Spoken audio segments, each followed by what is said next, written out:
ఇదివరకే మంచి dynamic leader మీకు ఇక్కడ ఉన్నాడు, కానీ మనకు ఒక ప్రోటోకాల్, ఒక ప్రశ్నించే గొంతు కావాలి. ఇంతకు తమ్ముడు చెప్పాడు, స్లోగా ఉంటాం. ఎవరికి? ప్రజలకు చాలా ప్రేమగా ఉంటాం, ప్రజలతో ప్రేమ ఉంటాం, కానీ శత్రువులతో ప్రేమ ఉంటామా? ఉంటామా? ఉంటుంది. రాజనీతి అవుతుందా? ఎట్టి బస్సులో కాదు. రాజనీతి అంటేనే న్యాయం వంపు వండుకుంటూనే అన్యాయాన్ని వెదిరించేటువంటి నాయకుడు ఎవడైతే ఉంటాడో అదే రాజనీతి. కాబట్టి ఆ విషయంలో ఒక మంచి పరిస్థితి అయితే కల్పిస్తాం. నాకు వేరే పని లేవు, వ్యాపారాలు లేవు, నిజంగా ప్రశాంతంగా రెస్ట్ తీసుకుందాం అనుకుంటున్నాం. మళ్ళీ తమ్ముడు అసలు ఎంపీగా వస్తుందేమో ఆలోచించినాం, కానీ ఈ బరువు నా మీద పెట్టిండ్రు. మరి తప్పకుండా మీకు అందరికి అందుబాటులో ఉంటాం. ఇక్కడ ఎవరికి కష్టం వచ్చినా తప్పక పిలిస్తే పలుకుదాం. తర్వాత నాకుండే అలవాట్లు నాకున్నాయి. 11 గంటల దాకా ఫోన్ మోగుతుంది, అందరికి ఆన్సర్ చేస్తాం. ఒకవేళ రాత్రి చేయకపోతే పొద్దున్నే మీకు ఫోన్ వస్తుంది, ఎందుకు చేసినావు ఫోన్ అని అడుగుతాం. అట్లనే కంటిన్యూ అవ్వకుండా వస్తున్నా, అట్లనే కంటిన్యూ అవుతా. రియల్ లీడర్ గానే ముందుకు. కాబట్టి ఈ ఎలక్షన్ నాది కాదు, ఈ ఎలక్షన్ ఎవరిది? మనది. ఈ గెలుపు ఒకవేళ గెలిస్తే ఎవరిది? మనందరిది. అట్లనే ఉంటది, అట్లనే ఉంటది, మీరు చూడండి. కాబట్టి దయచేసి మీటింగ్ పెట్టుకొని వెళ్ళిపోవడం కాదు, కొద్దిగా మనసు పెట్టి రేపటి నుంచి మంచి చర్చ పెట్టండి. తప్పకుండా మీరు చర్చ పెడితేనే పోతుంటది. ఇది ఎన్నడో మళ్ళీ పని మొదలు, ఏం పని మొదలు పెడతాం? పని మొదలు పెట్టేది ఏం లేదు, ఇదే పని.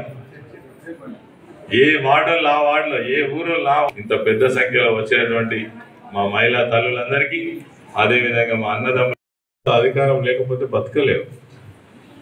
తెల్లారు లేస్తేనే వాళ్ళకు ఇన్ఫ్లుయెన్స్ కావాలి, వ్యవహారం కావాలి, వాళ్ళకు ఆరాటం ఉంటుంది.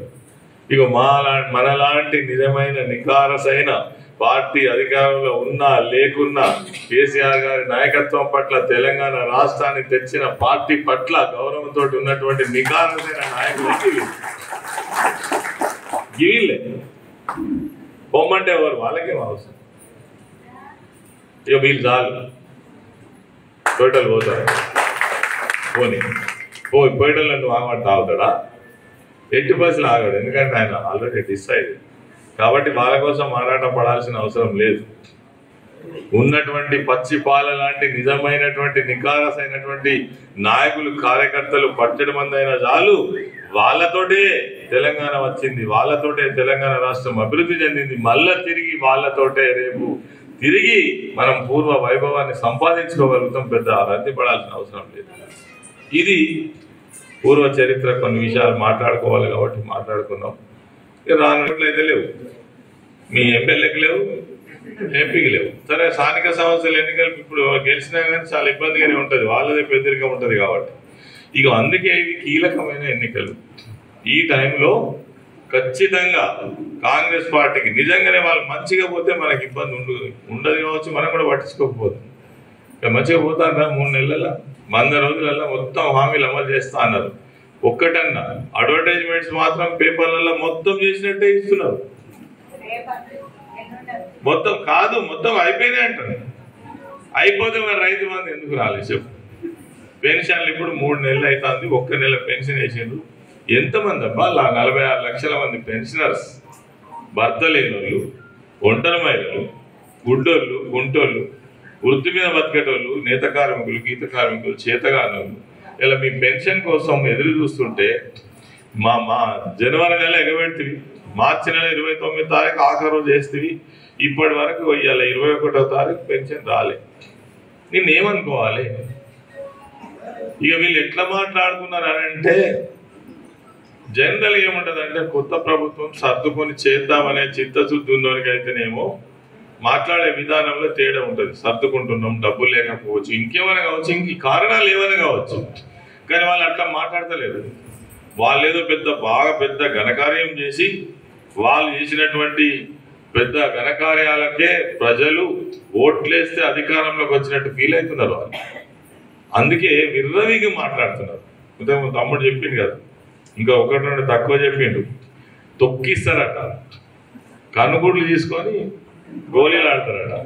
నేను అందుకే మొన్న ఒక బయటలో చెప్పిన, నేను అసలు ఈ ముఖ్యమంత్రి అనేటోడు ఇట్లా మాట్లాడితే మానవ బాంబు అయితే అని అనొచ్చా? ఫస్ట్ క్రిమినల్ కేసు పెట్టి జైల్లో పెట్టాలని చెప్పింది గొప్పలు ఇచ్చారు. ఎందుకంటే ఒక ముఖ్యమంత్రిగా బాధ్యత వహించి ఒక ప్రథమ పౌరునిగా ఉన్నటువంటి ఈ రాష్ట్రానికి నడక నేర్పాల్సినట్టు నిన్ను చూసి నడుస్తుంది కదా ఈ రాష్ట్రము. నువ్వే ఇట్లా మాట్లాడతావా? వీధి రౌడీ లెక్క. నువ్వేం సందేశం ఇస్తున్నావు ప్రజలకు? చెయ్యలే, చేస్తామని చెప్పు. రైతు బంధు వల్లేదంటే ఆయన వెంకటరెడ్డి, కోమటిరెడ్డి వెంకటరెడ్డి అని ఎవడా రైతు బంధు వల్లేదు అన్నాడు అని చెప్పుకోమాట ఆవు. ఇందుకేనా ఓట్లు వేసింది ప్రజలు మీకు? మీ చెప్పు దెబ్బలు తినేదంతకా? అందుకే ఇక్కడ ఉన్నటువంటి నాయకులు, కార్యకర్తలు కూడా నేను ఒకటే మనవి చేస్తాను. ఎన్నికలు వస్తుంటాయి, పోతుంటాయి, గెలుపు ఓటములు సహజం. రేపు కూడా మనం గెలుస్తామా ఓడతామా అది వేరే విషయం.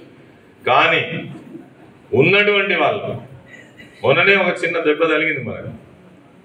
నిజాయితీగా పనిచేస్తే వందల మంది పనిచేయాలా?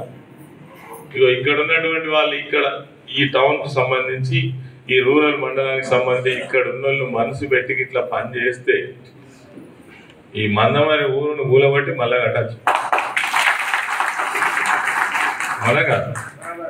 ఒక మండలంలో 15 మంది నాయకులు కనుక మనసు పెట్టి పని చేస్తే అతలా కుతలం చేసి పెట్టచ్చు. నాకు తెలుసు ఏం జరుగుతుందో, నాకు తెలుసు.